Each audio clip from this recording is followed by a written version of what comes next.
Hey, I'm golf broadcaster Matt Adams. The updated and expanded second edition of my book, The Golf Round I'll Never Forget, Golf's Biggest Stars Recall Their Finest Moments, is now available. Readers can expect to march with Arnie's Army at the 1960 U.S. Open, relive Jack Nicklaus's remarkable 1986 Masters win, and be amazed by the Tiger Slam. The Golf Round I'll Never Forget, Golf's Biggest Stars Recall Their Finest Moments. Pick it up where fine books are sold, including BarnesandNoble.com and Amazon.com.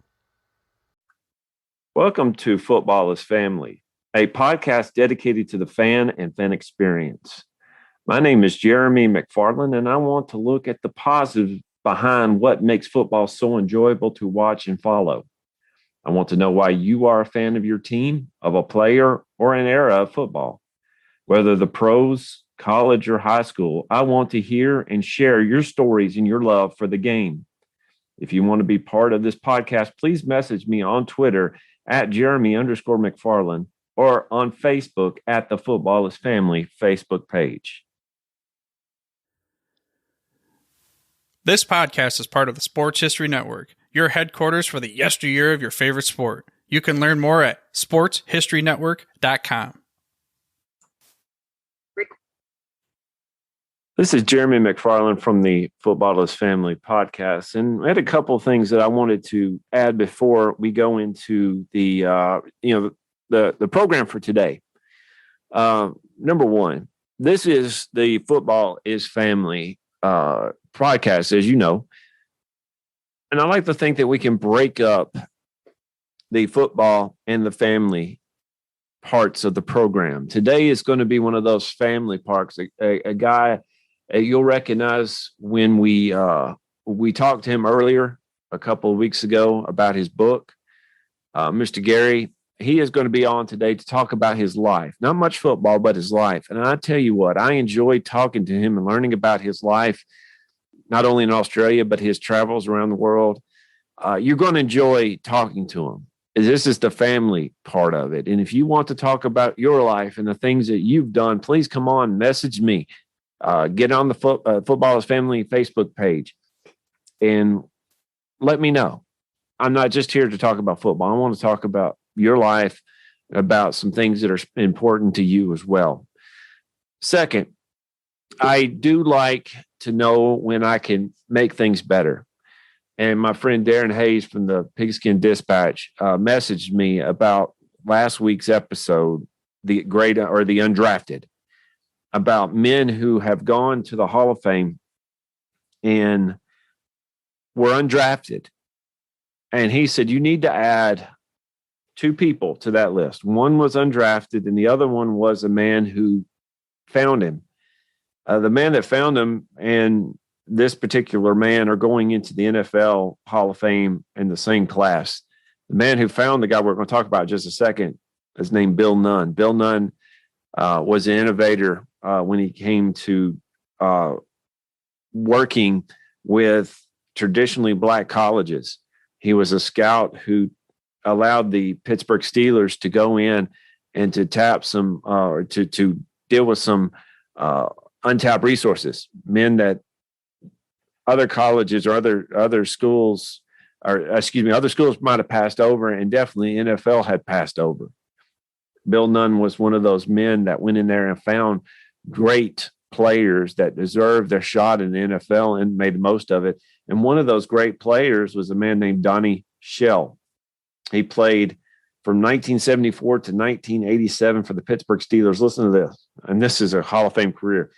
5-time Pro Bowler, 3-time first team All-Pro, 1-time second team All-Pro, Pittsburgh Steelers all-time team, and a 4-time Super Bowl champion. 51 interceptions, 2 touchdowns. And I hate that I missed it, but Donnie Shell from South Carolina State, you are the man. Thank you, Darren, for the update to this. If you have any, if I make mistakes, please let me know. I want to know so I can get better. Today, again, not a lot of football is going to be talked about in this particular interview, but I know you're going to enjoy talking to Mr. Gary and hearing his life and his experiences. And I hope to see you next week on the Football is Family podcast. We're back to the Footballers Family Podcast, and we have a returning guest, I should say, and I'd love to have him to be recurring friend of the program. Would you like to reintroduce yourself to everybody? Hi, everybody. My name is Gary Jarjoura, and I'm not putting on an accent. That's how I normally speak because I'm from Sydney, Australia. And I think of myself as Australia's biggest NFL fan. And it's great to be back on your show again, Jeremy. Thank you very much. I appreciate it. No, thank you. And you know, if they can handle my Tennessee accent, they can definitely handle your Sydney accent. I think we can work with that. Okay. Now, when we had you on last, you talked about your book, and the book is NFL Cliches. Fantastic book. And what we'd like to do as well is we'll put it on the show notes how you can get a hold of this book. But what I would like for you to do tonight, and it's tonight in Tennessee at 7:30, but it's morning there in Sydney, is I want to go in a little bit more about you and about your story and about what made, I'm going to let you carry it. You work with film and something about Steven Seagal. Yeah, for sure. Well, yeah, thank you. Yeah, it's Friday morning here, and so I'm not wearing shades, but the future is bright. It's winter, but it's bright shining through. So if anybody's wondering how about the future, as the song goes, the future's so bright, I've got to wear shades. Going back when I was young, basically, I always had an interest in cartoons, animation. I used to make little, people like kids might not know nowadays, but the flip books I'm 56. I'm a bit older than you, Jeremy, or Jezza, as we would call you in Australia. The flip books of how cartoons work, the old cartoons that was made up of lots of different pictures, and each picture would slightly have a little bit different movement, like say your finger or your arm would just be moved, and the perception of movement flicking past your eyes. That's how film works. Film is technically 24 frames, so 24 different pictures per second. Video is technically 25 or 50. Now that's all changed because it's a lot more. So on, so cartoons. That's how they did it. Like Disney. Walt Disney had his staple of people that were doing all these drawings, and then they call them cells or pictures, and that's how they did it. So when I was young, I used to make my own little ones and so on. And then when I was school, 5th and 6th class, we had an American teacher, Mr. Cowan, and he had a Super 8 camera. So I'm talking 1975, 76. Yes, I was alive then. And we used to make shows like The $6 Million Boy, because The $6 Million Man and was the big show then. And we used to do that. And then we'd record the sound on an audio recorder and put it together. And once at school, we charged everybody 2 cents to come and watch it during lunch and so on. So crazy used to do that. And then when I was in high school in years 7 and 8, excuse me, I went to a boarding school, and they had activities you could do besides playing rugby and so on. And so myself and about 5 others, we joined a film group, and we'd make little film things. So look, it was back in those days, nobody knew anyone that was in the film industry, or rarely TV industry and something. It was very rare. You never said, hey, this is what I'm going to do. It was more like, oh, that's fun and so on. And, it was pipe dream things. And then, I left school. I did different things, tried to be an electrician, went in the family retail business and so on. So when I was 21, I was going to do an animation course here. They had started one, and then I didn't get into it. So I did a production course at night, 2 nights a week. It was film and TV. And it was basically, they didn't show you much, didn't teach you much technical. It was called the School of Visual Arts. But I learned to just be appreciative of different things, talking about colours and why they do those sorts of things. So it was more just an eye-opening. And then I said, I'm going to go to America. So on my world trip when I was 22, and basically I was in LA, and my dad had some cousins in Los Angeles, so I stayed with them a little while, or I stayed different things. I just cold called film producers. I mean, it's crazy to think about it now, but I was just Gary from Australia, just turned 22, getting on the pay phones that you used to have because there was no cell phones or texting or emails and so on, and I would just find numbers and cold call. And I would, occasionally some of them would let me in.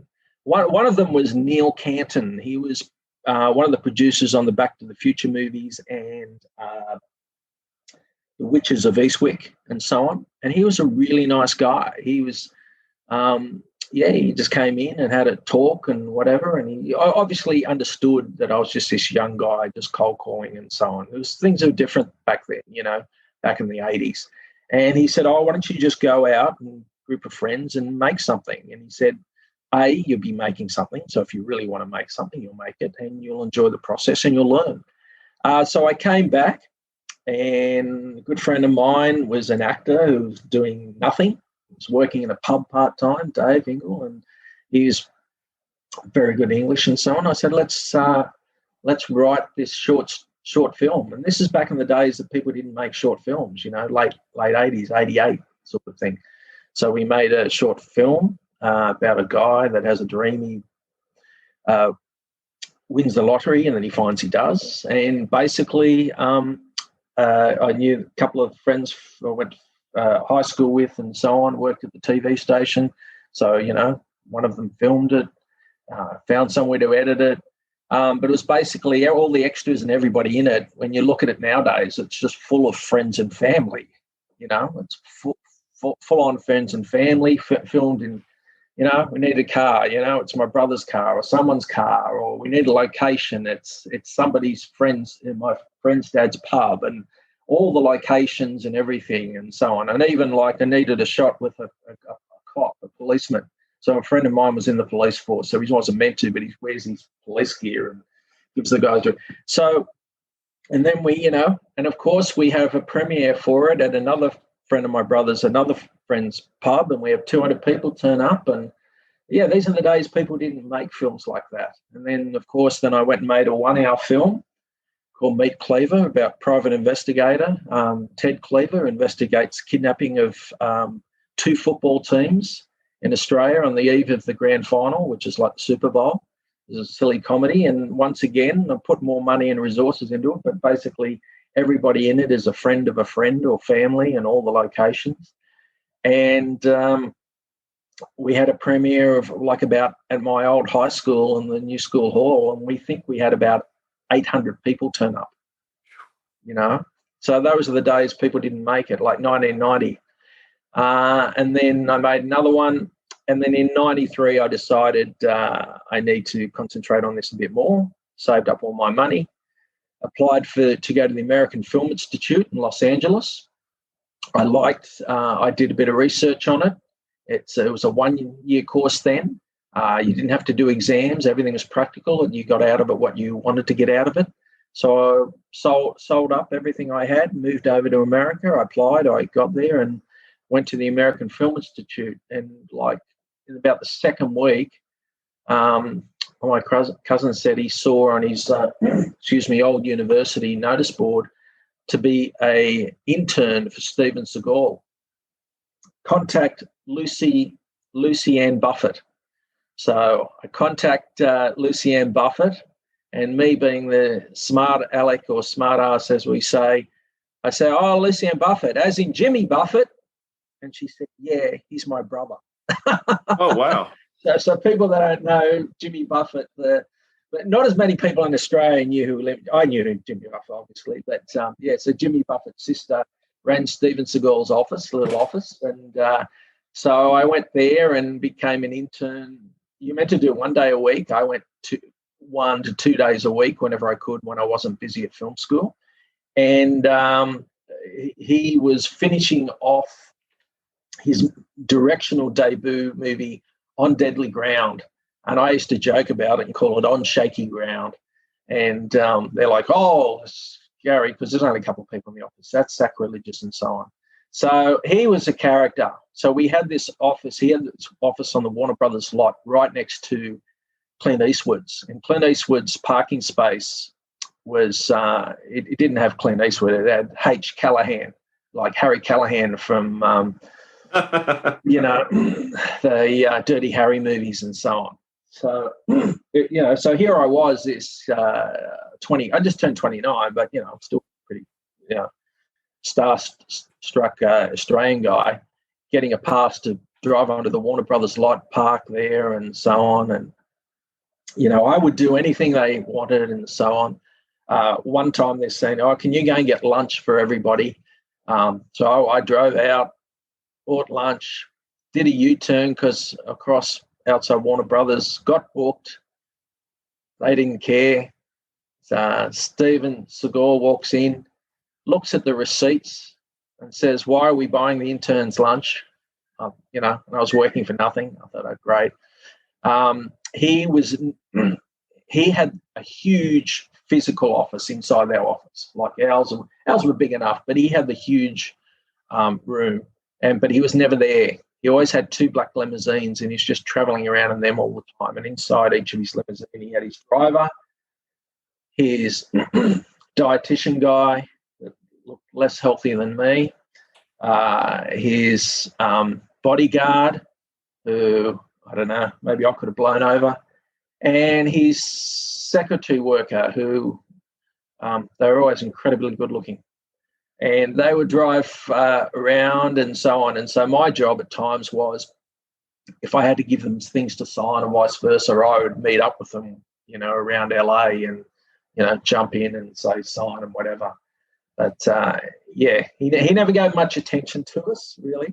And then, but he worked on On Deadly Ground. They did reshoots. They realised it was a bit of a dud. Came out. Got terrible reviews, and it was just funny how everybody else sort of joined in the joking at the office with me, that I've been joking about before. And then I went, I finished film school, and I thought, well, Seagal's not going to give me a job on his next film, the sequel, the one on the train, having a mind blank, Under Siege 2. So anyway, one of my teachers at film school had a script by John Fusco had written. John Fusco wrote the Young Guns movies and a lot of different other films, and it was called Loch Ness. And it was, I said, hey, can I, Steve, the producer, I said, if you get this up and away, I know you haven't had a film for a few years, but can I be your assistant? So that's what I did. And I became his assistant on the film. And I went over to London where they were filming, and then prep, and then we went up into Scotland and filmed this movie Loch Ness with Ted Danson. And Ted Danson was the nicest guy. I turned 30 while I was there. He organised for the hotel we were staying at, one of these remote hotels, to bake a cake for my birthday, and they brought it out, and he led the singing with Ian Holm and Jolie Richardson and all the other actors. He was the nicest guy, Ted Danson. Don't anybody say he was the first to wish me happy birthday. He was getting into his car as I was walking down early in the morning, got out of his car, came up and said happy birthday. I think his assistant saw a fax that one of my brothers sent from Australia saying happy birthday, and said, oh, do you know it's Gary's birthday? So he was, not many other people gave me attention. So unfortunately, it was a great experience working on that film. It was very long and hard at different times, went on. But unfortunately, the movie went straight to TV in America, so people don't know about it. But it was an experience. And then I came back, got my green card and so on. And then I said, well, I'm going to try and make my own film. And it took a while. I did make my own independent film called Pickups, which never got released. And basically, it's the same plot as The 40-Year-Old Virgin, basically, but I made it first. So it's basically this, and the opening scene is the first, and as a friend of mine said, we should go after Judd Apatow and sue him. And I said, yeah, good luck with that. But it did come out before it, and I showed to a couple of friends, and they said, it's his film's the same, especially the first half. But I got the green card, and I decided to go back to America in 2001, just after the Twin Towers had come down, and America was not in a good state then. But I decided I was still going to push ahead with what I believed. And a lot of friends of mine from film school and so on had done bits and pieces in low-budget films, but a lot were working in either reality TV or sports. And, of course, I know sports, and I followed the NFL very closely. One friend of mine, Neil Mant, had a show that ESPN greenlit called Beg, Borrow and Deal. So I got onto that and worked on that, and we went around the country for that as following contestants around. And then as that was finishing up, they got the Jim Rome show, Rome is Burning, went to ESPN. So I became attached as that in production. It was a great experience. And then we did Beg, Borrow and Deal 2 again. So I've, excuse me. So, yeah, and we did a lot of the ESPY Awards. We did those pre-show things where we filmed with Samuel L. Jackson and Jamie Foxx and lots of other different people. On the nights, I'd be flying, doing fly on the wall, filming people, interviewing people, you name it, And that's where the first ESPYs I went to was just after Tom Brady had won his first Super Bowl. And so, yeah, so I got to follow his journey. So it was very funny at that first ESPYs after he'd won, and they say, this young guy won the Super Bowl. And all women at the party are going, can you introduce me to Tom Brady? And I'm like, I don't know. I just know who he is. I won't say, hi, Tom, good luck, congrats, mate, well done, And I didn't realise that all the women thought he was a really good-looking guy. I never thought of that. I just thought, here's this guy or whatever. But all the women were like, he's really good. I mean, I guess it helps to win a Super Bowl. But all the women thought, he's a really good-looking guy. So I thought that was pretty funny. So, yeah, I had a lot of experience, and we did other shows for ESPN and so on. So ESPN was trying to do a lot of reality shows and quiz shows because they did well. They were making good money then. And reality shows were big then. They were cheap. ESPN wanted more programming. So we tried a lot of different shows and segments and things for them with lots of different athletes, with Maurice Green and different things like quiz shows, all sorts of things with Rich Eisen and Stuart Scott and people back in those days. So, yeah, so that was a great experience. We film little snippets for the NBA on ABC, and we do it with lots of different people like Bruce Willis and Jim Belushi and all sorts of different people and so on. And so it was a great experience when I think about Samuel L. I didn't find very friendly, and I didn't really like him to be. But Jamie Foxx was a great guy.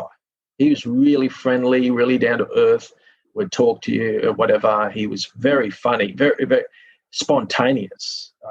The characters and the things he would come up with were amazing.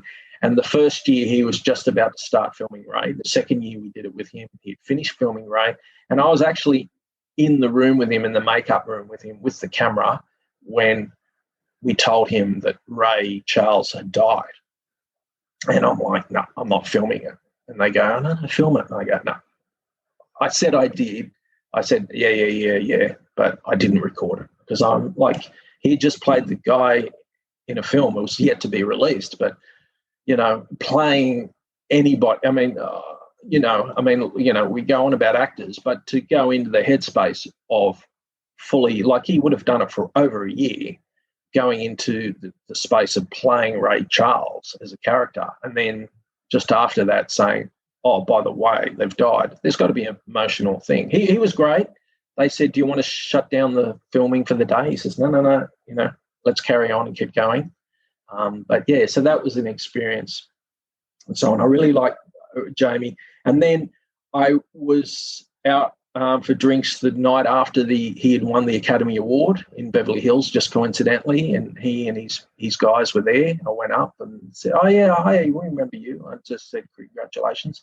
And he just won the Academy Award. He goes, thanks, mate, appreciate it and whatever. So, he was pretty cool. Yeah, as I said, nobody can say anything bad about Ted Danson or Jamie Foxx to me, because my first-hand experiences with them, that they were very down to earth, very personal with me, and always good, Whereas,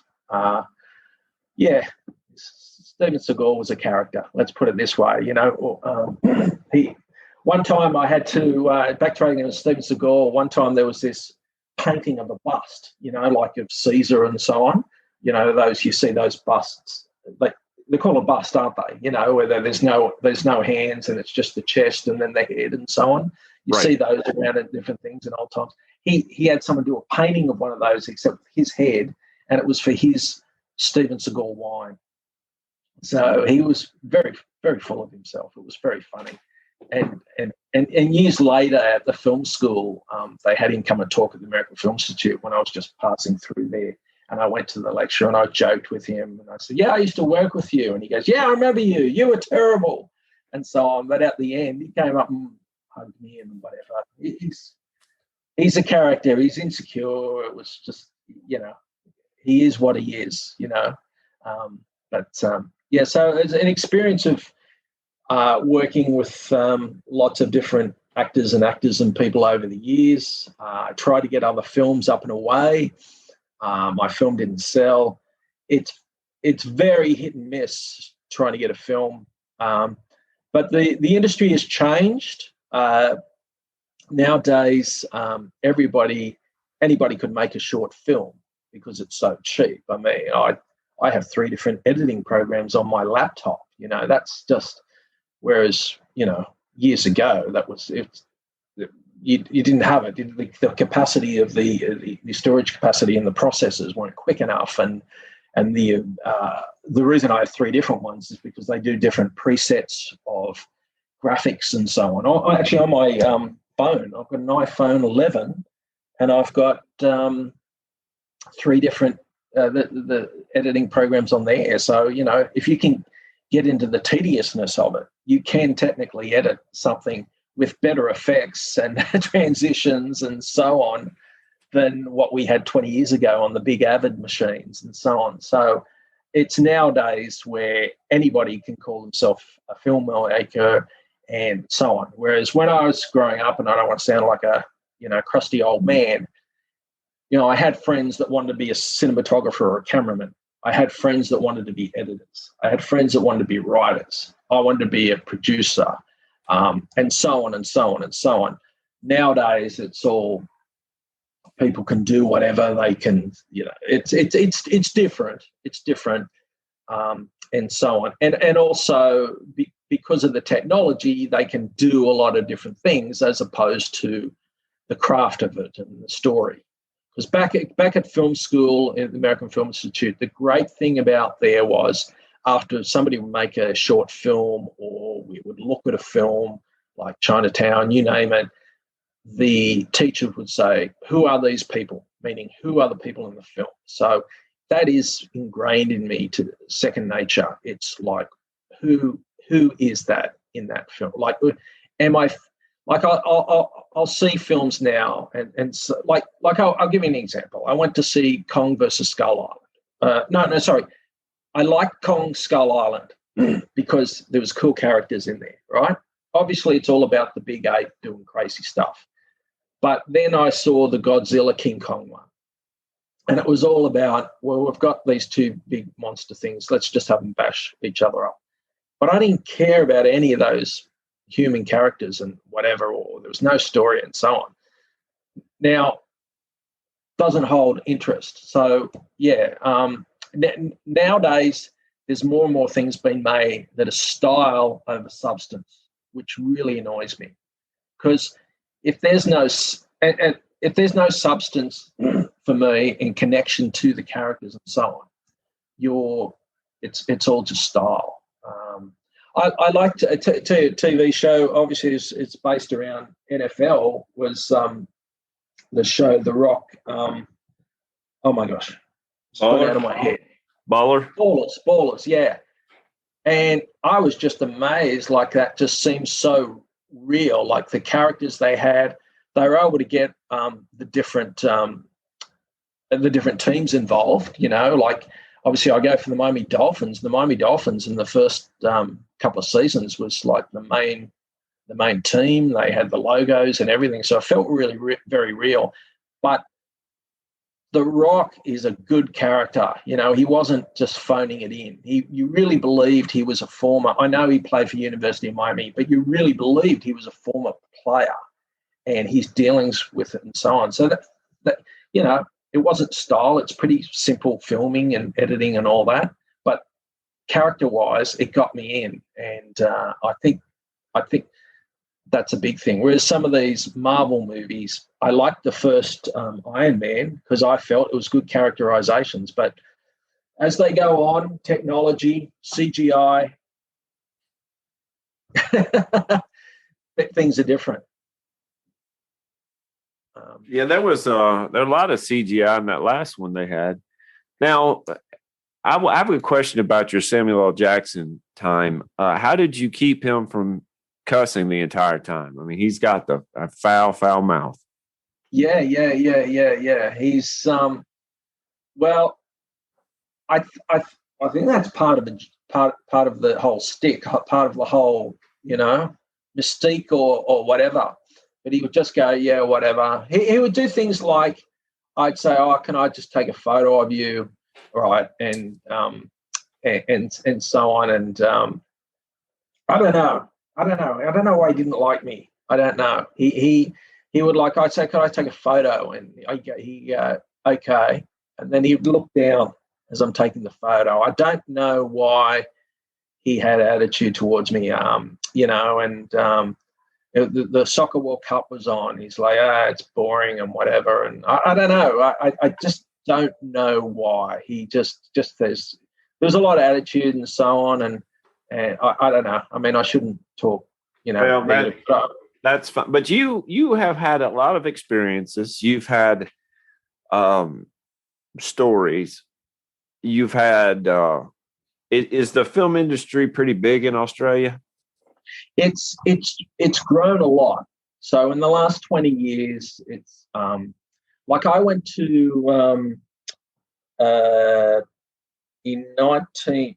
So I went to the Cannes Film Festival. So I had this friend who's a lawyer in the entertainment industry. She said, you know, why don't you go to the Cannes Film Festival? So in 1992, and that's when the movie Strictly Ballroom by Baz Luhrmann came out, and that and also Tarantino's was there for the first film and whatever. So there was a few Australians, but there was very few. You know, it was still back then. It was a boutique industry. That's what my friend, the lawyer, she said. Australia, it's a boutique industry, and but since then, there've been bigger films made in Australia, because they've built these studios. And the other day, Russell Crowe said he wants to build near his farm, about 6-7 hours drive north of Sydney. He wants to build more studios and so on. So they're doing, and up in Queensland, which is the state north of me, they've built more studios. So they film a lot of different, like, you know, they've filmed, I think, the last 2 or 3 Thor films and all that sort of thing. So there's the big budget things happening. So in the last 20 years, there's been a lot of big budget films that have happened, which are outside money, American money, American talent, and so on, because that's purely, okay, what can we do it cheaper? Because it used to, a lot of those movies used to be filmed in London. Like, you think of the Superman and Batman and Star Wars and so on. A lot of those were filmed, and of course Bond. A lot of those films back in the day were filmed in England because of the the techniques of the crew and the costs and so on and so on. And I think some of those sorts of things have come down to Australia. Also, we weren't as heavily affected by the coronavirus. So there's been productions in the last year or so that have filmed down here. The smaller independent film industry is a bit tougher.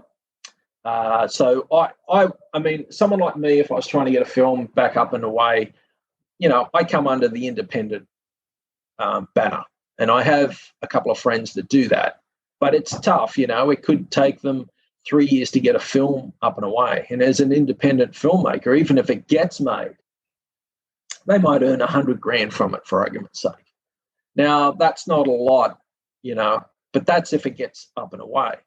But, if you're people like me that, I've spent a lot of money and time over the years trying to get films happening. So, because there's times you work, and then there's times you work part-time, and there's times you say, I'm not going to work because I need to spend a lot of time and resources.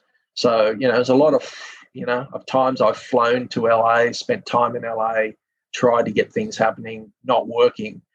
And you've got to have a passion for it, because not everybody becomes like the Hemsworth brothers who make lots and lots of money and, and can get that power. And good luck to them. I'm very happy for them. Don't get me wrong. But for every Hemsworth or Russell Crowe or Baz Luhrmann or someone, there's hundreds of others that don't make it. And I'm not bitter. I'm not sorry I've tried to do what I've done with my life, because you've got to try your passion and so on. Otherwise, life's just, life's not a destination, it's a journey.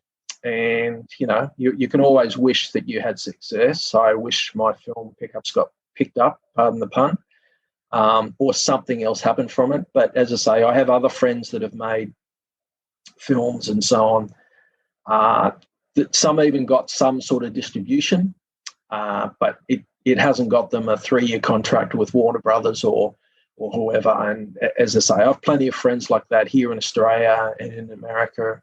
I have many actor friends who it didn't work out, and you go back and they're doing different things. But nowadays, with film schools everywhere, there's just so many more people going into it, being pumped out every year and so on. And there's just only so many jobs. And I guess it's like sports journalism, there's so many people, would love to have the prime gigs at NFL Network or ESPN or whoever it is, but there's only so many gigs to go around, and it's the same thing. But I would like to. I've got an idea for another film I'd like to do set in Australia.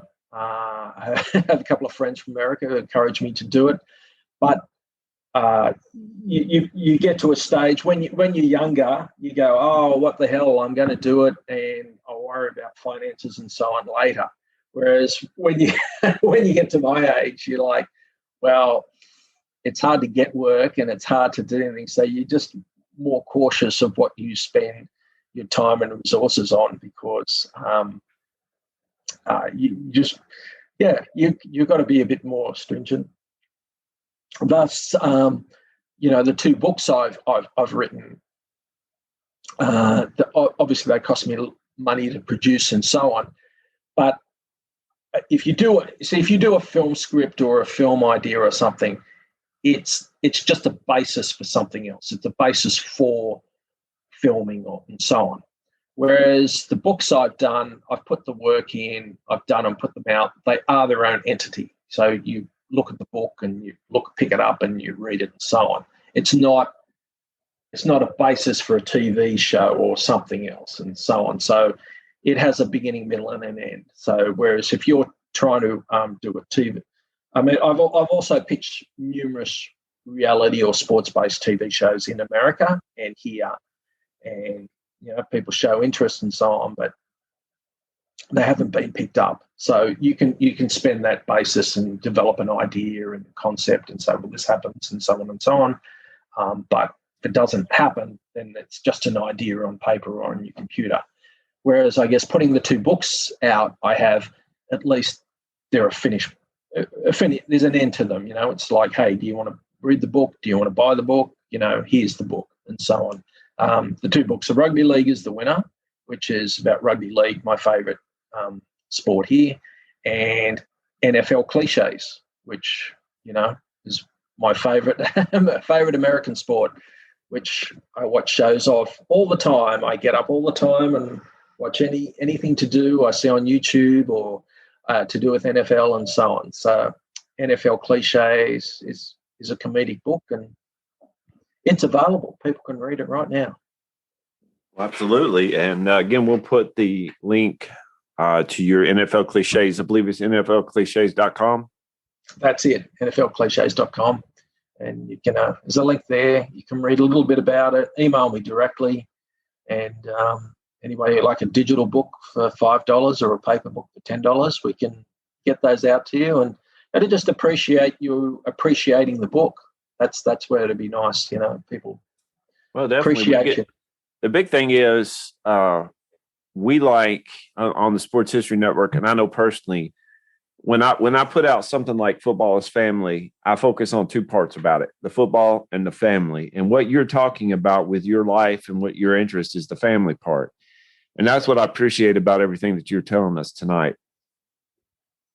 You're making it real and you're showing people your interests, your passions, and the book is part of that. Yeah, well, definitely. That's the thing. I mean, look, if I go back to Neil Canton, that movie producer, he said to me, just if that's what you want to do, you want to make it, go out and do it. And with the book, or the Rugby League, the winner book was the first one I did. My brother, I'd written like a lot of the notes and so on, and I was going to do it with a former legend player, and he let me down the last second. But my brother just said, well, if that's what you want to do, just go and do it. And so there's an element of that. And then thus I'm like, well, I want to do an NFL one. Okay. And there's a term, put your money where your mouth is. And then there's a passion, because ultimately we're here on this earth, and I don't want to talk doom and gloom, but I'll be gone, but at least I'll go, I've done something. I wanted to get that out and do it. And as you say, with the old filming and so on, and basically all the shows I've done, or the films I've done, or the TV shows or whatever, and back here or in America, they're all somehow connected to either friends or family, or both, and the books as well, basically. So, it is a very strong thing. I mean, people, friends and family.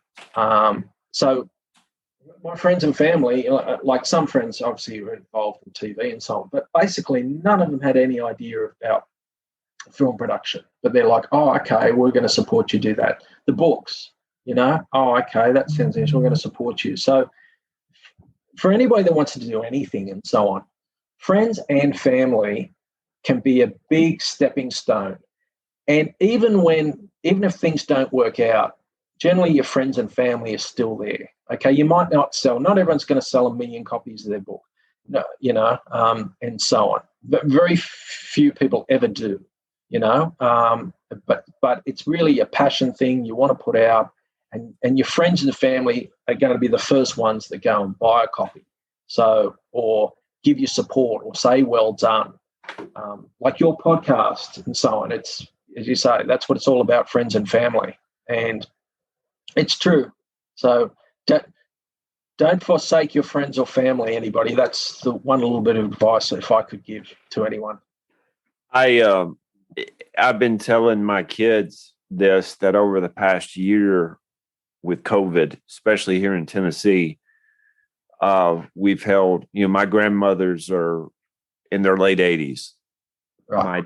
My dad and my mother and my sister and brother-in-law and my 2 nieces and my nephew, my son, my 2 daughters, we've learned how to appreciate each other more, because like you said, you don't know. You just don't know. And that's part of what, again, with this idea of football as family. Yeah, there's the football part. We could talk X's and O's all day long, but that family part, it doesn't change. It's important, and it gets more important. And today, you said it's your sister's birthday, so happy birthday! Yeah, Happy birthday. My sister Ann, 64. So we can stir her about that. She's a big, huge Beatles fan, so she's just really wanting to play that song "When I'm 64" by the Beatles. And okay. I have a problem with the Beatles, and here's the problem. Yeah, if they were to stop before the psychedelic stuff, I wouldn't mind them at all. I have a problem because I guess I'm not smart enough, or I'm not drugged up enough to know what the walrus is. Yeah. If you like the Beatles, hey, more power to you. But I don't know what cuckoo cuckoo means. Yeah. Well, I heard. Well, the walrus is just what is it? Isn't it just John's like an alter ego crazy thing? You know, it's just like hey.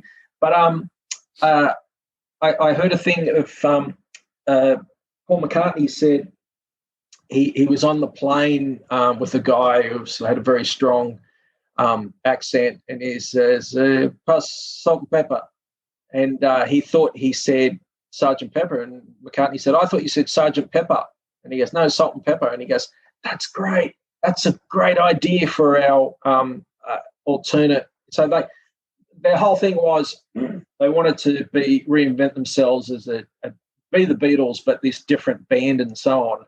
And he says, "Oh, that's great. It's salt and pepper." So Sergeant Pepper. But you're right.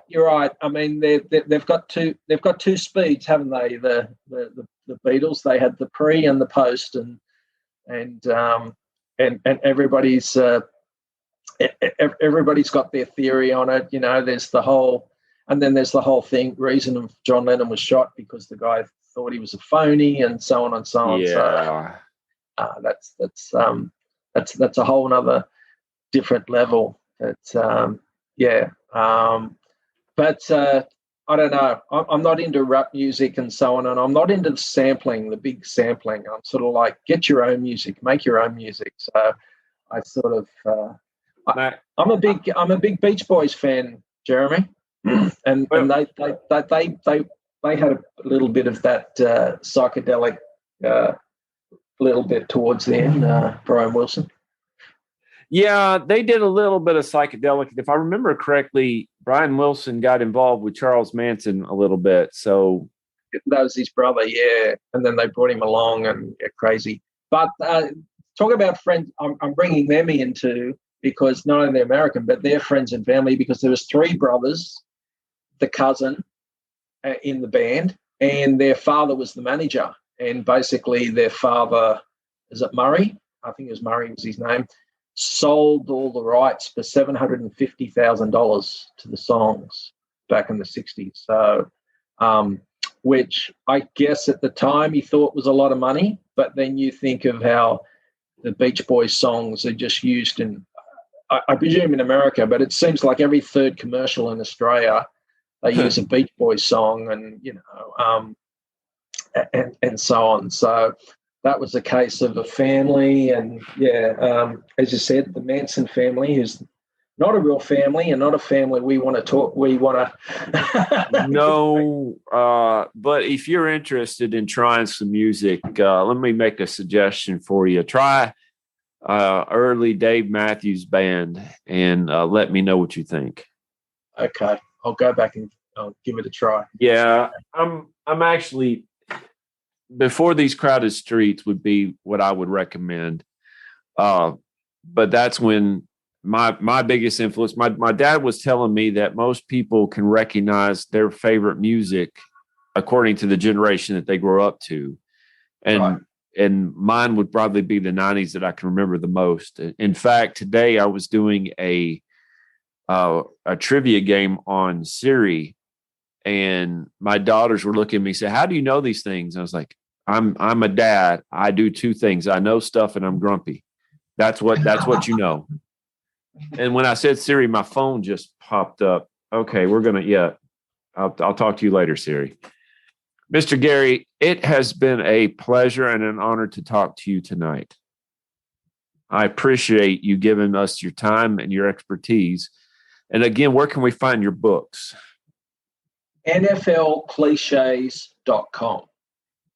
So if you just go there to the site, you'll get some examples, and then you'll see on there I just put my direct email that people can just email me directly, And then, he will get back with you. He will do that. Yeah, I'm pretty good at that. That's one thing I'm pretty good at. And I can get back to you. And if people want a digital copy or they want a paperback, as I said, I have my friend in Arizona has the paperback copies. He can post them from there because I'm in Sydney. Now, what I would like to do is you have your are you on your phone or on your computer now with your video? I'm on my computer. Is there any way that I can see out your window there? I like to. It's blown out of there. Okay, I can. It's bright. Here's the thing. When I was in Scotland a few years ago, I was video chatting with my wife, and I showed her the video of the mountains in the background, and I just thought that was absolutely beautiful, and I would love to see the scenery around where you are.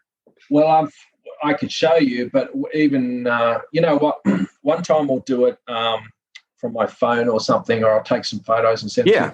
Because I live in suburbia. I live in the suburbs. So if I walked outside, you'd see my gate and my metal, and you'd see the rubbish bins. And if I walked out my back door, you'd see a little bit of fake grass and a few plants I'm trying to grow. So that's the only thing is it's like I live in the suburbs, so it's pretty much I went down the road, you see the train station, and you'd see if I went 2 kilometers, so but I don't, unfortunately I can't afford to look I can't afford to live in one of those places where you look out and you see the Sydney Harbour Bridge and stuff. My grandmother and I were talking about the Sydney Opera House today. In fact, I kind of think that's fun. One last thing, my son was he's in the band there at the high school, and they actually were doing music from Australia. And one of the members, her husband, had a didgeridoo. Right. And that thing sounded just plain awesome. So I'm going to buy a didgeridoo, and I'm going to learn how to play it, and I'm going to play it all the time for my wife. I know she would appreciate that. Yeah. That's one way to get her to be in the next war.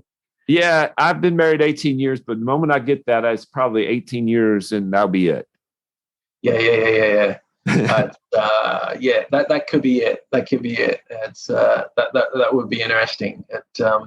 Well, anytime you want me on, I'm happy to come back on again. We're warming up. So what are we, late June? So we're really, what is it, about 6 weeks away from the first trial game, something like that. Well, here's the thing. In Tennessee, of course, anywhere else, they have the preseason. They have training camp where you can go up and watch your team play and train. And about 2 years ago, Tom Brady came down. Right. And I got to see him like several feet away, but it's hot. And there's no shade there at St. Thomas Sports Park. And I'm thinking, I'm 42 years old. It gets to the point that I can watch these guys on television, and I have air conditioning. Yeah. I have water next to me. I'm good. So I may not be going to training camp this year. It's just too hot. Yeah. Now, that's when you know that either you're getting older or you just wised up and realized, man, it's not worth it. Yeah. I don't blame them. It's just in some of those places. I remember the first time I went to Miami, and it was March. And I used to jog every morning in those days. And I went for a jog, and I jogged in Scotland. I've jogged in all the different places, different heat in Australia, all sorts of things. I couldn't do it. It couldn't do it. So I mean, I just thought to myself, imagine what it's just like in those training months down in those areas. That's why, if you got to want it, you really do. Yeah. We'd play football in December when it's icy outside. I can handle 20-degree weather. I'm made for 20-degree weather, but anything above 80, count me out.